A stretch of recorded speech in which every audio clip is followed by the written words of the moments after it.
السلام عليكم، ازيكم حبايبي؟ عاملين ايه؟ هنعمل احلى طريقه فول بطريقه سهله وبسيطه جدا، وكمان مش هياخد وقت معاكي على النار وهيستوي معاكي بسرعه. يعني في نص ساعه تاكل احلى طبق فول في السحور. هنا طبعا جبت الفول ونقعته مده ليله كامله. طبعا كل ما بتنقعيه ما بياخدش وقت خالص معاكي على النار، بيستوي معاكي بسرعه. هنا طبعا شطفته حلو جدا وحطيته كده في ميه نظيفه، وحطيته كده على النار مده نص ساعه. بعد كده ما رفعته على النار مدة نص ساعة، شايفين الجمال؟ استوى وبقى حلو جدا. هنا بقى عملت الفول بطريقة تانية بمنتهى الأمان يا جماعة، ما تجربوش الطريقة دي.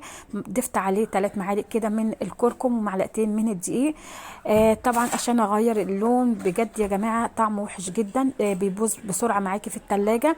كمان لما تحطيه تفرزيه ما بيبقاش حلو وكمان بيبقى طعم الكركم فيه ومش حلو خالص. حابه تخليه كده على طبيعته افضل، حابه ان انت تغيري من لونه تضيفي عليه العدس، ولكن طعمه كده